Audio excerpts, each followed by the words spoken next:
Take me, if I have time, I will also talk about using examples and the way we should use examples within argumentation. So, just to start off, so what analysis actually is, I'm guessing, this workshop says advanced analysis, I'm not going to be going through like the very basics, but just to recap quickly, basically, so we have a conclusion that we want to reach. We have a certain premise that we've identified. Usually a premise is something that either is conceded by the other side, or just something that's very easy to defend, and therefore it is highly unlikely that the other side is going to refute it. That obviously depends on the debate. When I was talking to Omer outside, the example I used was, in most debates, you can assume that if something causes more death, that is bad. If this is a debate about euthanasia, you probably can't assume that. So, depending on what the other side is actually likely to argue about, and basically what you do is you build a bridge. You build an analytical bridge between your premise and your conclusion, where you go, if you agree that this is true, you must also agree that this is true. Like, if you agree that my premise is true, you must also agree with this small thing that comes from my premise. And if you agree with this, then you must also agree with the next step, and you must also agree with the next step, until you bring us to the conclusion that we want to reach. That's essentially what analysis is. If we look at like 90-95% of analysis that's done within debating. I'm going to talk about other kinds in a second, but or later in my workshop, but essentially the way I like to view it is sort of just either a bridge going between 2 points, and within that bridge, and this will go into one of the major elements of the workshop, within that bridge, I want to identify where that bridge is likely to come under the most strain, or under the most stress. Because the places in which the argument is likely to be attacked, if the bridge has been cut at any point, it's no longer a functional bridge. If one of my premises has been attacked and knocked down, my analysis doesn't work anymore. So I want to make sure that the places where my analysis is not very solid, where my analysis might get attacked by the other side, where the analysis is shaky or rocky, I add more layers to the analysis in order to strengthen that specific part. So for example, I could do this through multiple reasons. For example, if I have just one reason why something is true, then a team responds to that one thing, and the argument is now knocked down. However, if I have 3 different reasons on why something is true, then it is much harder to knock down that point. So, but basically, the conception of a bridge is one that's very useful. Another one, and this is I give credit to Eli Kreshtat for this one, is suspension of disbelief. Essentially, if you think about, you're watching a movie, and you're watching The Avengers, let's say, or I don't know what's, the new Spider-Man, something like that. You're willing to believe quite a lot of ridiculous things happening on screen. Just like in debating, like when many people say things that are not likely, you wouldn't necessarily believe in reality, but we're willing to go along with it, as long as it's consistent. As long as you're given small baby steps that in a build-up that makes everything that happens logical. Like, we're entering sort of, when we're watching a movie, when we're reading a book, we're entering this realm where we suspend our disbelief and we accept certain things to be true because we want to be persuaded and we want to believe that this world is happening. Debating, your judges in debate are the same. They want to believe you that your argumentation is true, but you have to make it easy for them. You have to, and the way you make it easy for them is not rushing from premise to conclusion, but building small steps in which it is easier and more plausible to them to believe that you've actually shown the thing that you wanted to show. Does this make sense so far? Great. So how do we do this, and specifically, how do we identify where it is that we need to put most of our analysis? Because essentially, if this was if I had an hour, I remember once Dan was telling me that it's really annoying that we only have 7 minutes and not 70 for giving speeches. If I had a 70-minute speech, it is possible that in every line of my argumentation, I would fully analyze it. I would give 3-4 different reasons for every different thing. I would go really in depth in every line and every part of my analysis. But given I only have 7 minutes, the limiting factor for me is time. So what I want to do is I want to make sure that everything I'm saying is the most relevant. Anything that will not be argued against by the other side is basically a waste of my time. Anything that doesn't serve my argument in the most efficient way is a waste of time within those 7 minutes that I have in my speech, in which I have to do quite a few things. So, what does that mean? Basically, what we want to ask ourselves is what components of my argument are necessary for this argument to work. What are the essential, like the bare bones of the argument? Taking, let's say, to a certain level of abstraction, what are the bare bones of the argument that have to be there in order for the argument to function? I'll take an example from a motion that was just now in Athens Open. This was a motion on, given the existence of highly realistic VR technology,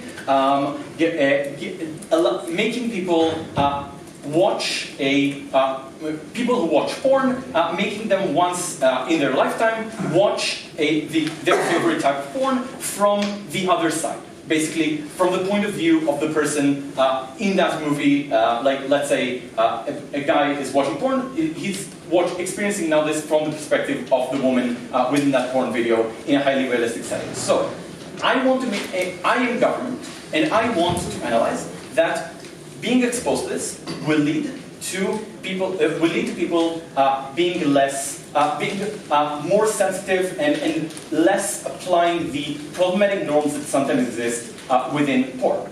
So, what is necessary for me to prove for this argument to work? And I'm opening this up for suggestions. Yes. You need to assume that what people feel in this virtual reality, they actually take it, those experiences to reality, and it actually affects the reality and the conduct, and it's just not like a fantasy that doesn't relate to the real life. So okay, yeah. So basically, I would say even I have to do two things. I need to show both that people right now are implementing things that from porn into real life. I also need to show that this specific experience is likely to be enough to change the way they perceive sexual interactions, the way they perceive what they have been, fantasizing about, or the way they've been pleasuring themselves or whatever up until now. Now, among these two burdens, one of them is significantly less likely to be challenged by the other side. So basically, just to emphasize again, all I need to prove within this argument are these two things. I need to prove that right now, people are adapting behaviors that they learn from porn, and I need to show that now seeing this experience is going to change the way they view their sexual interactions in the future. These are the two things I need to prove as government for this argument to work. Now, anything that I say that doesn't relate to any of these arguments is a waste of my time. So, for example, if I say that if part of my analysis, or let's say a substantial part of my analysis, is explaining that when people behave in an insensitive way in real life, given what they've watched in porn, that is harmful to people, to individuals, and generally sexual harm is very bad. That is, while very true, is a waste of time. Why is this a waste of time? Highly unlikely that anyone will argue with this. Like, I do not see the team that says, no, that's not such a big deal, and so on, and just moves on. So basically, these are the things I have to prove. Now, among these things, I would also say I have to spend significantly more time on showing that this one-time experience is actually going to change something. Because if the other side says that nothing I watch in porn influences me in any way, then essentially there is no debate. It is not that opposition wins anything on this claim. It's just like, but essentially both of these things I need to prove are true, and then anything that I say about here's why people learn from pornography and apply it in real life, because they are very inexperienced when they start viewing porn in the first place. Because they are sexually aroused by it and therefore learn to associate the things they see there with pleasure, because this shapes the norms in which other people around them behave and the way they talk. And so these all would be good reasons on why people adapt behaviors from porn, and then why this will be specifically effective. I could say things like, for example, this one-time experience is likely to be very emotionally powerful to me. This is likely to be a very negative experience and therefore stick with me. I am likely to, because I empathize, and I'm literally sitting in this place, I am likely to empathize with the person experiencing it and therefore have this empathy. All of these are things that are assuredly something that will serve my analysis. Let's take another example. Let's say we have a motion, this house believes that leaders of minority religions, religious leaders of minority religions should discourage their followers from displaying signs of their faith. Like, for example, Jews with yarmulkes, Muslim women wearing the hijab or burqa, and religious leaders should encourage their communities not to display these symbols. So, let's say I want to prove specifically that people are that I'm opposition, and I want to prove that religious leaders following this motion are likely to lose their influence, and therefore people are going in these communities are going to become more extreme. This is what I'm going to prove. What are my burdens in order to show this? Yeah, sure. That people's faith doesn't stem from their leaders, but from the original text or anything else. Okay. Why is this a necessary part of the argument? Because if religious faith stems from leaders, then whatever the leaders say will be necessarily accepted, and therefore there can be no backlash against the leaders. Okay. Okay, great. Just a second. Yeah? Yeah, that the lack of that, given them like losing faith in the leaders will necessarily lead to them becoming more extreme rather than faith. Okay, yeah. So I'll say that in a slightly higher level of abstraction, I need to prove two things. I need to prove one, that following this motion, there will be less people listening to religious leaders, and two, that religious leaders are currently a moderating force. Because if people will still listen to religious leaders, then this motion doesn't change anything. And if if they are not a moderating force, then the fact that people stop listening to them is not a problem. It won't lead to extremism and so on. Does that make sense? And in that, for example, the claim that says people are religious regardless of their leaders could be a relevant argument within proving that burden. Or, for example, saying religious leaders are seen as the reason people listen to them is because they are seen as representing tradition, they're seen as representing status quo and my values, and when they are no longer when they're no longer seen as that having that authority or that traditional authority, then people believe them less and are less willing to follow them, for example. Or these people have an interest to be a moderating force because X and Y and Z. But for example, saying in this motion, saying that as part of this argument, that people really care about religion, or it's really important to them, is probably off-clash, right? Because they're probably religious on both sides, and this doesn't support my argumentation. Or for example, just a second. If I go on to note all the ways in which religious leaders are influential today, that is also off-clash. That is also not something that's useful to my argumentation. So basically, what we're doing here, and the reason I use the word off-clash as well, if you think about it, what we're doing is basically mini clashes within the argument.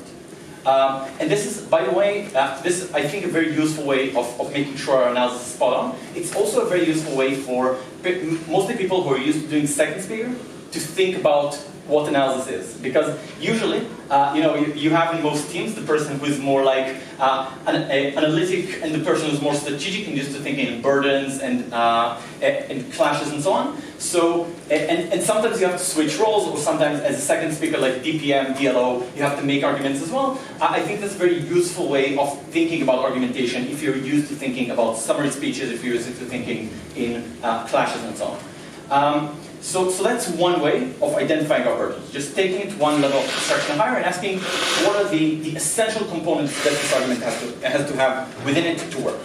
And again, this is something that just saves so much time for you if you're doing it. Second thing, which is quite simple, is just asking your partner to rebut your argument. Or asking yourself, where would I rebut this argument? If let's role play for a second and say I am the other side, where would I attack? If you see that you would attack this argument in this specific place, because there it's weak, then you also know that this is where you have to defend. Now, two notes on this. One, there is a term known as rebutalophobia, which is when, usually for quite beginner speakers, when you identify all the potential problems within your analysis, and you just say, okay, so I'm not going to run this. This argument can't work because here I can see a way to rebut it. This is usually, and how many people have experienced this at some point in their debating career? Excellent, yeah, obviously. This means you have a very useful skill that you can use for your analysis. Because this means you're able to identify where your argument is weak. The next step is not to freak out, but to strengthen it there.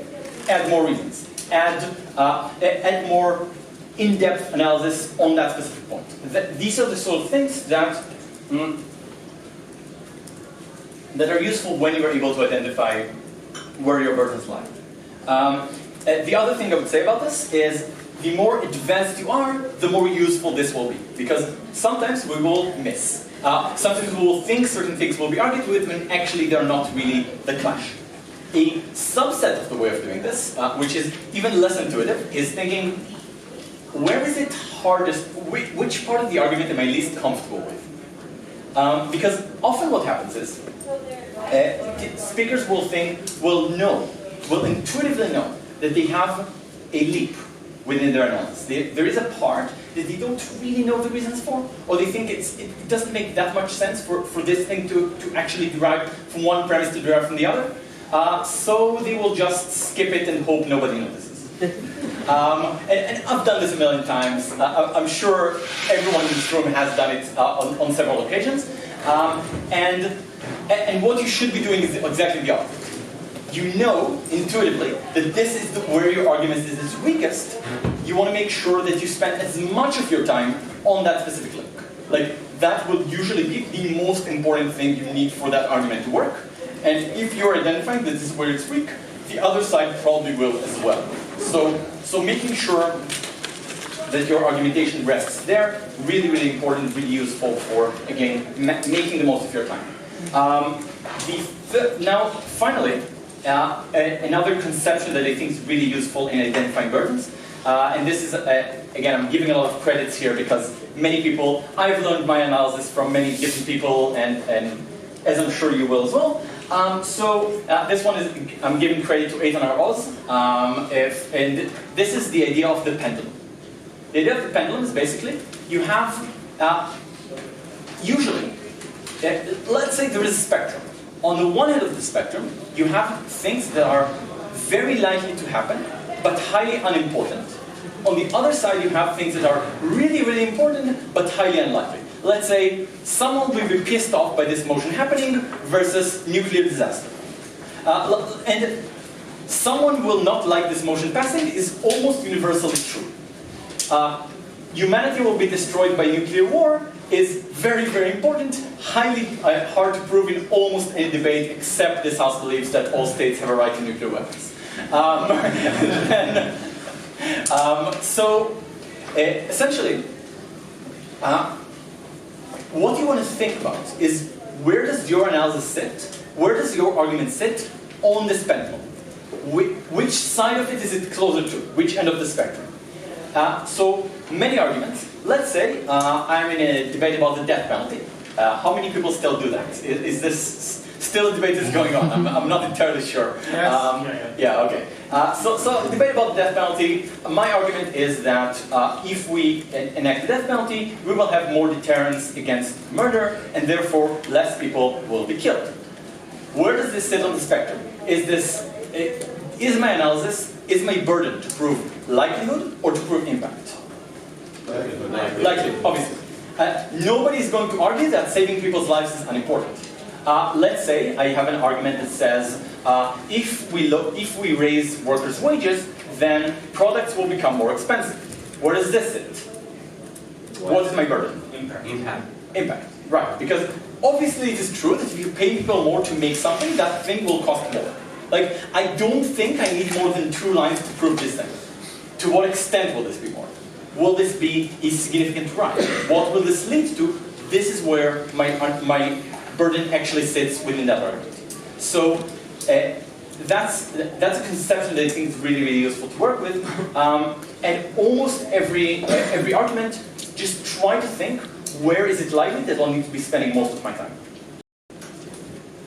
Okay, great. So as people are used to say, either you understood everything or nothing. I'll hope it's the first.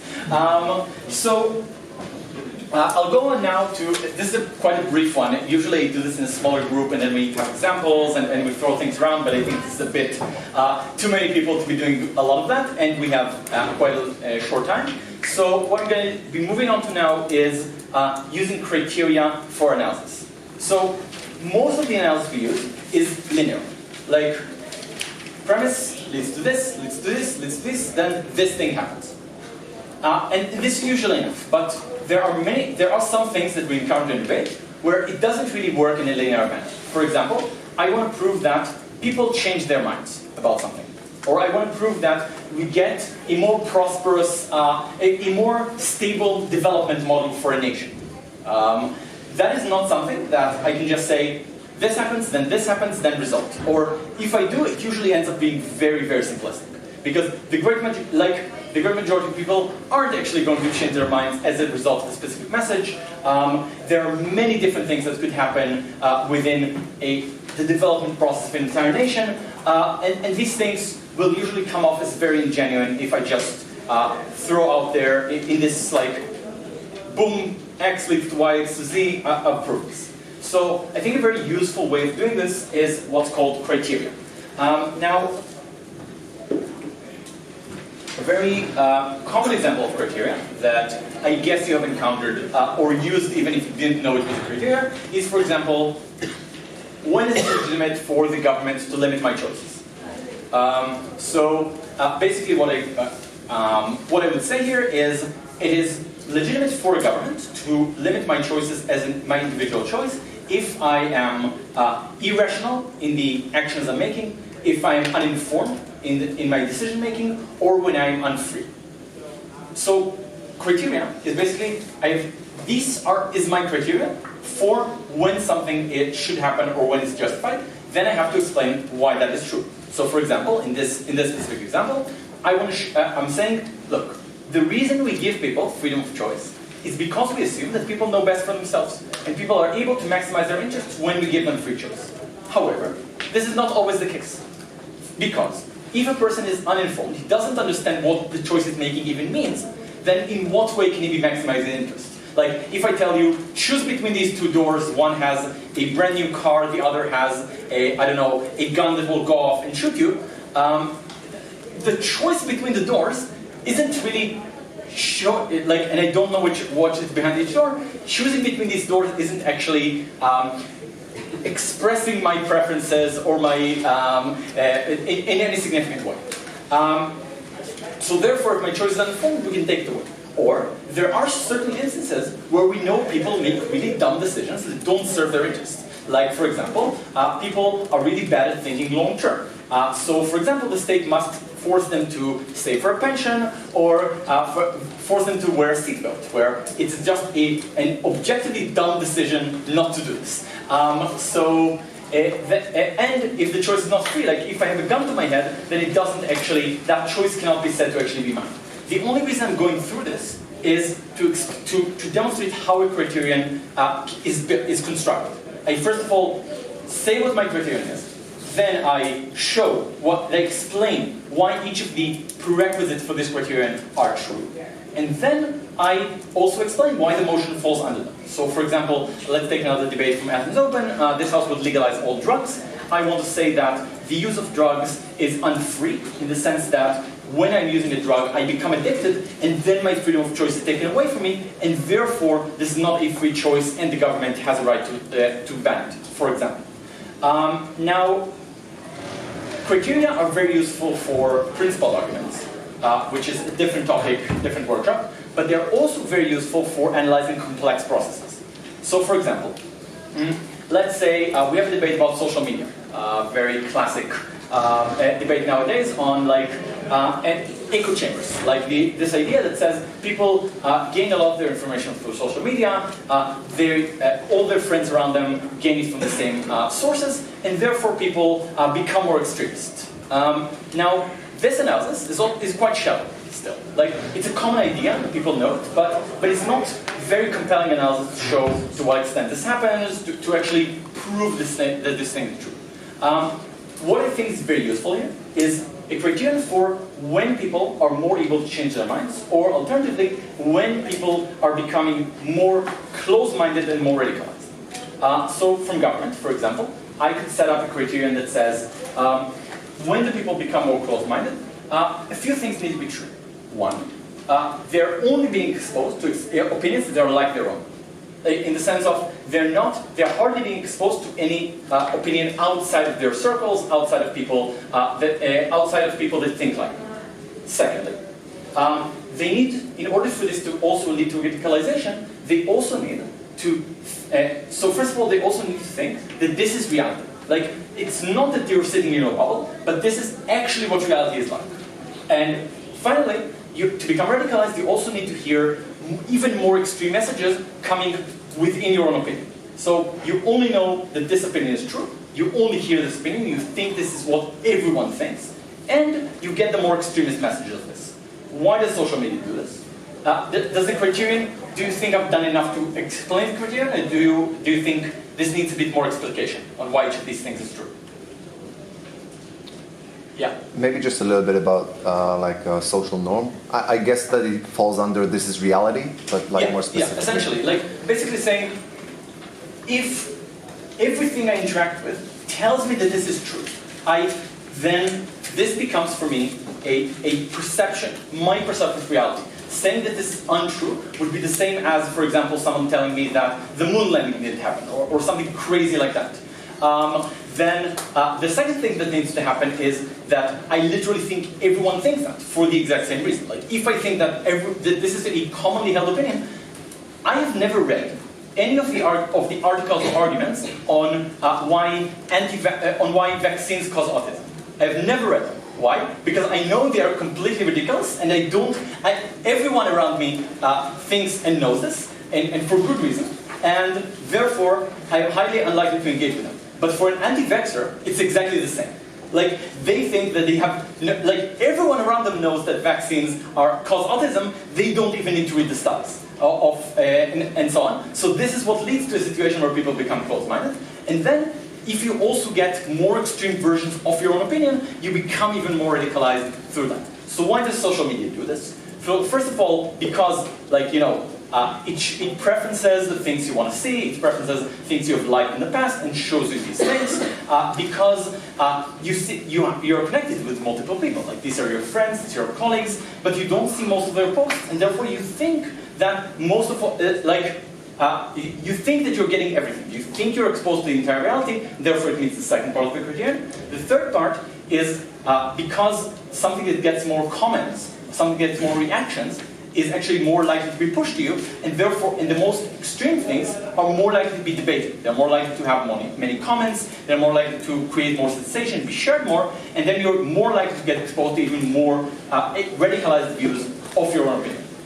So, what I'm doing here is a different sort of analysis, where I'm not saying everyone who uses social media is going to do this because X, Y, and Z are true, but here's what generally needs to happen for a person to become closed-minded and radicalized. Here are the conditions for that. Here's why these conditions make sense. Here's how they're met under this scenario. Does that make sense? Okay, then let's do the flip. Let's explain why social media actually makes people more open-minded and more willing to change their opinion. So, for me to be able to change my opinion, several things need to happen. I need to, first of all, get the just a second. I need to get information. I need to get information that doesn't fully challenge everything I believe. Like, if I have a very strong opinion on something, and someone comes with the exact opposite of that, and then I am significantly less likely to listen to this person. I am much more likely if this person shares most of my conceptions about the world, but has some variations Like, for example, I don't know, I am a moderate right-wing person, and I'm meaning like a moderate left-wing person. I'm much more likely to be persuaded by them than I am by a communist, for example. The second thing is this person is a friend of mine. He's something I know. Like, I am much more likely to be persuaded by a friend than I am by a newspaper article, than I am by by a politician or anything like that, because I have more trust, because I'm less defensive, and so on. Just a second. I think I had a third one there.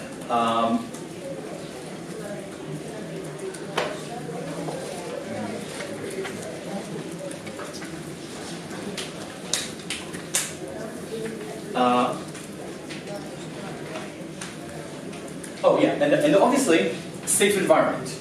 Like, safe environment in the sense that I don't feel like I'm being put on the spot. I don't feel like someone's demanding me to change my opinion or sanctioning me if I do it, because then people become even more closed off and reject this because they feel they're being attacked.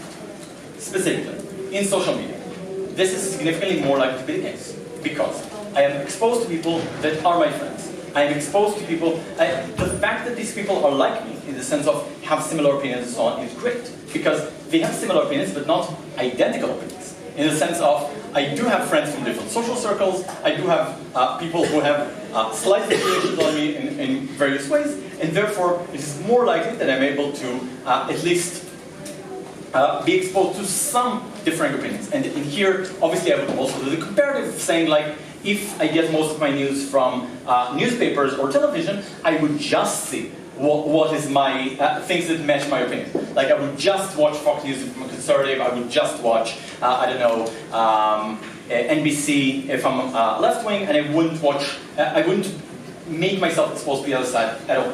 While social media does allow that to happen, and within a safe environment. So actually, more likely for people to change their minds. Obviously, if these two criteria are presented, then teams will have to clash with each other and explain which one makes more sense and where people are more likely to do it, using comparative and so on. But essentially, this is, I think, if one team analyzes, let's say, a straightforward analysis of saying people people go online, see people who are like them, think everyone thinks that, become radicalized, that seems like a much less plausible argumentation than what was just presented in terms of using that criteria.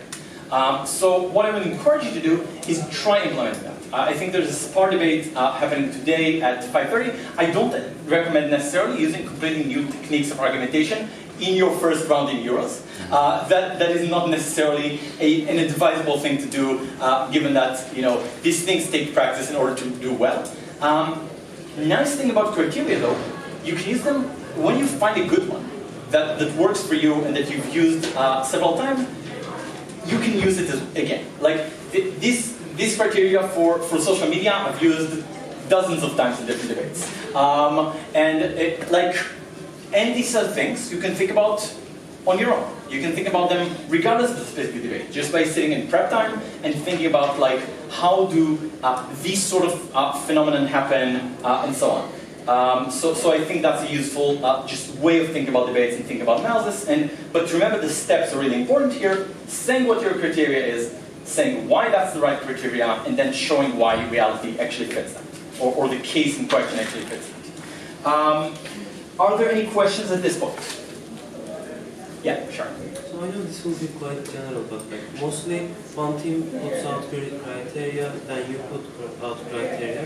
Sometimes I feel like we lose too much time arguing the criteria rather than engaging. So which one might be a better idea? Okay, good question. I would say two things on it. One,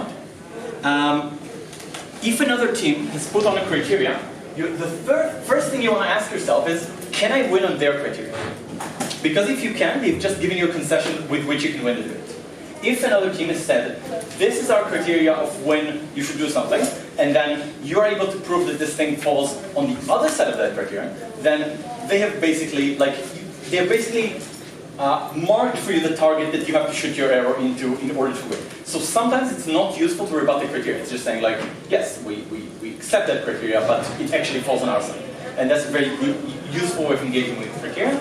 Also means you should be careful in your own criteria to make sure they are not overly general and not actually falling to the other side. The other thing is, just like any other argumentation, criteria can be rebutted. And I think the most useful way of rebutting criteria is exactly showing that they don't make sense. Like their application doesn't make sense. This is a form of rebuttal, credit to Yoni Kohenidov, called by this logic. So very quick example, and then I'll move on because this is not another workshop about rebuttal. But let's say a team says we have to ban sugar, we have to ban alcohol because it is addictive, that's the criteria. Their criteria is addictive things should be banned. What is the problem with it?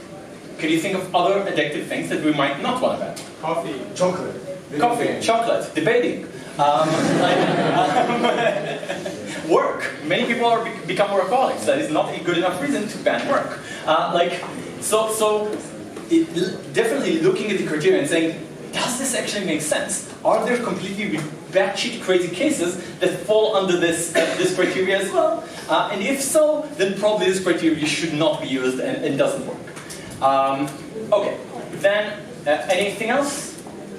Yeah. I have a question. So the way I understand it is that essentially the idea of criteria analysis is actually just disentangling stuff that people usually throw together, right? Because usually, instead of saying, I have those three criteria and now I explain why they are met, they would just say, look, it leads to radicalization because exposure, and then immediately explain exposure. So in that sense, it seems to me it's a lot about structure, and intuitively, I find the way to do it, like you just presented, more persuasive, but I kind of wonder what's the benefit behind that? Why not immediately throw them together and explain it? Good question. I would say there are two reasons why I think this is a more persuasive way of doing it. I agree with you that maybe it's about structure. However, in the great majority of cases, when you bundle all these things up, you're not actually going to explain the logic behind each of these. Like, it is very rare for someone to be structured enough to be able to, in a line-by-line analysis, go and explain, this leads to exposure, here's why exposure matters, this leads to this is why this matters, this leads to this is why this matters. I have hardly seen anyone being able to pull this off. But more than that, I think it's about what I mentioned in the beginning, about suspension of disbelief and building expectations. Because I think it's much more logical structure to say, here's generally how things should work. Like, this is broadly, and not just for this debate, like, generally in life, or in politics, this is the way we want things to work. And just, in a way, I think there is less of an objection.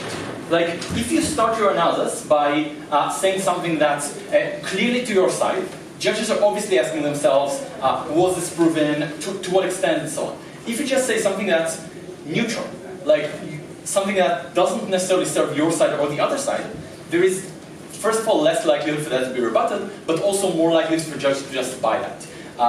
Like, for example, Sela Nevo, the way he uses this very effectively is, like, for example, when he talks about trade-offs of rights. Like, so it is generally true that in order to promote the rights of one community, you sometimes have to sacrifice the rights of other communities. That, so far, isn't a statement to any side in the debate. However, that is not always the case. For example, in this case, we can actually maximize the rights of both, and that is actually a much, much preferable scenario. And like, just building the groundwork and then laying your analysis, I think that's a much stronger way of doing it. Okay, so quickly about using examples or evidence, which is the third part, that honestly I just copied from Omer on my way here.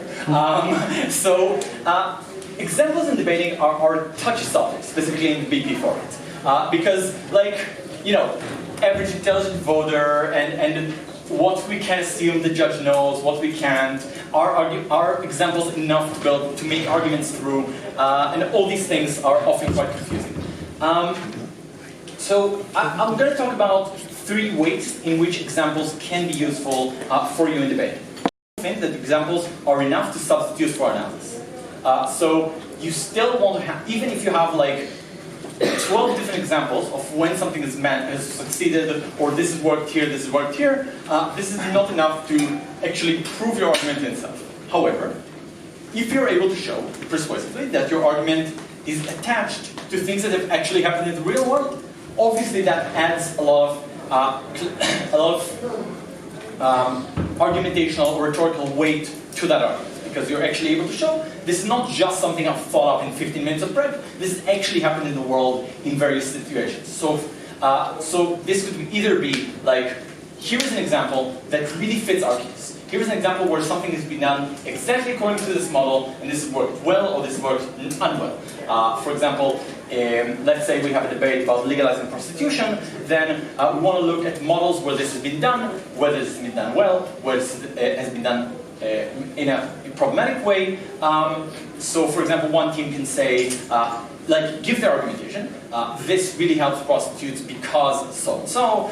This allows them a lot more safety. They can unionize and so on. And look at the example that happened in country X, where this has been done. I think, I'm not sure of my examples right now because I've been judging for a while, so not following up on The Economist as regularly. This is a country where this has happened and it worked well, and then the other team, if you're on the other side, you might want to say, but here's another model that's worked really well with banning, like let's say the Swedish model or something like that, and then basically this adds argumentative weight. Another way of doing this is just, here's a bunch of cases where this thing has been done or this thing has worked, without going into details of each of these scenarios. In the first one I mentioned, it's just like going literally step by step. Here's what they did in Sweden, here's how this looked like, here's what the results were, and really maybe a half a minute or even a minute of explaining that case study as a way of strengthening your analysis. The other one is just saying here's a bunch of places that have done this, or a bunch of examples where this has happened, and this was really, really useful, effective, etc. That's one way of using examples, just as case studies to strengthen your argumentation. A second version of using examples is illustrating complex concepts. Really useful, for example, in finance or trade debates. Debates that are really out there in the world, and people just often resort to just throwing out economic jargon at each other instead of analyzing points. So, for example, instead of so let's say a debate about about global trade, TPP, for example, the Trans-Pacific Partnership. So a lot of what the TPP does is things like make sure that regulations among different countries are the same. And this is a really hard concept to explain intuitively why it is important and what is the usefulness of that. So a very useful way of doing that is, for example, saying, look, my phone has its camera on this side. Phones in other countries have their camera on this side. If I need to produce phones that have a camera on this side and on this side, I need two different lines of production in order to do that. Because this is what regulations demand in different places. Or if I have, the engine of a car, by regulation, needs to be this in one country and this in another country, then if I'm producing for both of these countries, I need different lines of production within the factory in order to produce these cars. This means I've done double the work. This means also that oftentimes I will get into real problems transporting these cars and selling them across the border, because I don't exactly know how the regulations work. It might not completely fit. It might have to be resent to the factory to do again. This is assuming two systems of regulation. Now assume 30. And assume how much of a burden this puts on people's ability to trade with each other freely and to move goods. Now, this is very simplistic, obviously, to how economics actually works and how trade actually works, but it's really, really useful in explaining why even things that seem really small can have a huge impact in, let's say, now assume this factory produces, let's say, 100,000 cars a day, that is already a big margin in terms of how much money is saved, how much more cheaply people can buy things, and then multiply that by 30, multiply this by thousands of different industries, and your audience understand why making sure regulations are the same is really, really useful and important. Another example, again, credit to Omer for this one, a debate about allowing fathers, like husbands to, I don't know, compel or something like that, or have a say in their wife having an abortion, something of that sort, allowing husbands to have a say in their wife having an abortion. And a team makes the argument that says the fetus is a joint product that these two parents have created together. Therefore, the husband has a 50% ownership of that, of the fetus, and therefore he should get a say. Obviously, it's quite a silly argument regardless, but a very good way of illustrating why that is silly is going, okay, so let's assume, and this again is what Omer did in that debate, is let's assume the wife accidentally swallowed her husband's gold watch. This is only his, like 100% his ownership. Now he wants to open her up and get the watch back. Obviously that is not something that person has a right to do. Now, again, very silly example, but very helpful in illustrating why that concept doesn't make sense in reality. Another famous one is the, how many of you have seen the open final of EUDC 2009? The one Shangwu won. Oh, more of you should watch it, it's great. At least the LO and DLO speeches. Anyway, so there, the motion is about cancelling all national borders, and government makes a claim that says basically national borders are completely arbitrary. It's completely arbitrary that people have been born in a specific place and not another, and therefore it's just unjust that people will suffer and have different like living conditions and so on because of that. Then LO stands up and goes, look, that argument assumes that since X is arbitrary, then Y that derives from X is also arbitrary. However, that is not true. If, for example, I have a daughter, that it is completely arbitrary that this daughter was born to me, and that her and not anyone else was born to me and I am her father. However, that does not mean that my commitment to her is arbitrary and should not happen. So that is, again, an illustration, a very simplistic illustration, but a very useful one in explaining why what the other side is saying doesn't make sense, or what you're saying does. Third way of using examples that is very effective is controlling the scenario. And what do I mean by that? So, controlling the scenario is, there are many motions that are broad, that could be about very different things. Like, for example, let's say we have a motion about this house would make a voting test mandatory for people to vote. The questions that could be in this test are up for debate in this debate, and often in the back of judges' heads, they have certain conception of what those questions might be, but this can be a very broad spectrum of things. So, for example, if I'm government, I want to give examples like, I want to make sure that when a person is voting, they know, things like what the economic state of their country is. I want to make sure that they know, like, that if they're voting for Brexit, they know what the EU is, because people have literally been looking this online the day after Brexit passed. I want to make sure that they know the most important things on the agenda right now for this country. On the other hand, from opposition, I could say, look, many of these factors are very, very complex. In order to understand what the financial situation of the country is, you have to understand what interest rates, how interest rates work, how inflation works, how national debts work. Hardly anyone knows these things. Like, this requires a high level of education. This requires this requires a lot of in-depth research that most people don't have the time to do. So basically, like, it's just about who manages to create a more realistic portrayal of what this is likely to look like. And this is very useful, this is very relevant in many sorts of debates, where you want to be sure you're controlling the scenario. Yes? Question about that. If the opposition refuses by saying we are actually destroying democracy by that, could you just say, well, we are fine with that, only educated people should be allowed to vote, or something like this. Can you argue that? Or? Yeah, technically you can argue anything. I mean, that is a fine argument to make if you're willing to back up.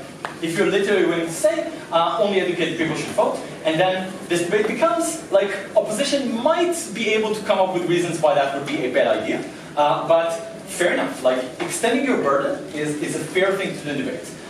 What I want to demonstrate here specifically is how the use of examples can be useful for both sides in explaining how things work. So I think I'm almost out of time. So just to wrap up, three main things that we discussed. One, being efficient on burdens, which comes from three techniques. One is abstraction, asking yourself what needs to be true for this argument to work, and basically dividing your argument into subclasses. Then two, asking yourself where you would attack or where you feel most uncomfortable with the argument and strengthening it there, making sure most of your time is spent there. Thirdly, the pendulum, this idea of where are you on the spectrum? Are you more on the likelihood side or more on the impact side? Secondly, criteria, use them, justify, explain what your criteria is, explain why it's true, explain why it applies.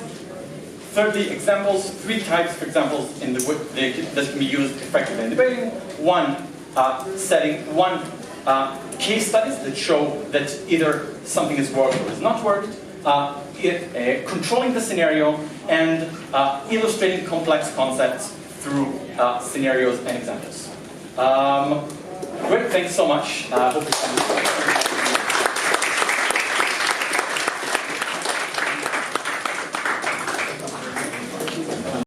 I'm from Malaysia. I'm here as an independent adjudicator.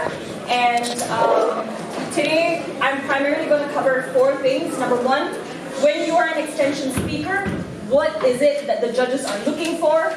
Number two, how to come up with catchy extensions, dividing that further into analysis type of extensions, as well as completely unique type of extensions. Thirdly, positioning that extension, which is a very huge, important strategy aspect of BP debating. And lastly, how prep ought to look like. Having said that, firstly, I think just so that I can get a better gauge, can I know who here has been to Euros before, or if this is their first time? So who here is a first timer? Can I just please see a raise of hands? Okay, all right. Okay, I'll take it that majority are first timers. Well, welcome. This will be an exciting Euros. Firstly, okay, what is the judge looking for? So at highly competitive, BP tournaments, especially like Euros, where there are tons and tons of prelim rounds as opposed to just 4 or 5. The truth is, judges are looking for someone who isn't just there to drag on the debate. All right, they've been listening to 4 or 5 speeches before you. You don't want to be just another speech. They have to endure in order to reach the end of the debate. What you want to be is that speaker that actually does add value, catches the attention of the judges, because that also puts value for the time that you've invested during prep, during training with your teammates, stressing, arguing. You don't want to, just waste the 7 minutes that you have. So point is, that should be the mindset that you have when you're going into prep and when you're about to deliver the speech, right? That you put a lot of work into giving that 7-minute speech, you prepped with your teammates, so you're going to give it your all in that 7 minutes. Alright? Now, the reason why this is important for you to ask yourself, how do I make my speech interesting? Do I believe in my speech? Is this a point that I'd be willing to stand by until the end of the debate? Is because you want to be in the state of mind of the judges, and you want the judges to give you, or already be in the mindset of wanting to give you the win on a gut feeling, right? Because usually that's the first thing, especially when you're caught in tight debates, regardless in middle range rooms, higher rooms, beginner rooms, oftentimes you'll catch yourself in tight debates, and on that margin, you want to be the team that the judges want to give you the win, even before having thought of the comparisons, right? Obviously, in an ideal world, in a perfect world, judges should always, always, always be comparative, weigh out the logic of the debate, right? And if you are a judge in this room, please do that, right? But now, if you're a debater, I'm going to give you a debater hack, which is sometimes, given that debating is a human sport, there's just going to be some speeches that come off a little bit more persuasive because they managed to sell a point that the judges thought, that was a really funky point I've never heard of, right? And you just want to see if you're going to be willing to give it more credit. Now you want to be that team that catches the attention of the judge to do that, so that the moment the judges start deliberating, they go, but see, though, didn't they have that really good extension? Let's see if there's any value to it, right? As opposed to just being another team. Now, the next question then becomes, how do I become that speaker that actually gives out that catchy extension? Which brings us to a division between analysis type of extensions, and this is where opening has already given their point, and then you're there to fill in a lot of the gaps, or whether you are the latter type of extension speaker, where you give something completely new. They're not mutually exclusive, but let's presume that these are the dichotomies and how we go about it. So just basics in terms of finding extensions, right? We're not going to go too in-depth on this, but I'm going to assume that some of the stuff that all of you have gone through training with have led you to figure out that, some arguments come from either keywords of the motions, stakeholders of the motion, context, the timeline in terms of, is there an important process that actually needs to be explained in order for the debate to be able to function? Is there a principal aspect to this? Is there a practical aspect of it? And I think just what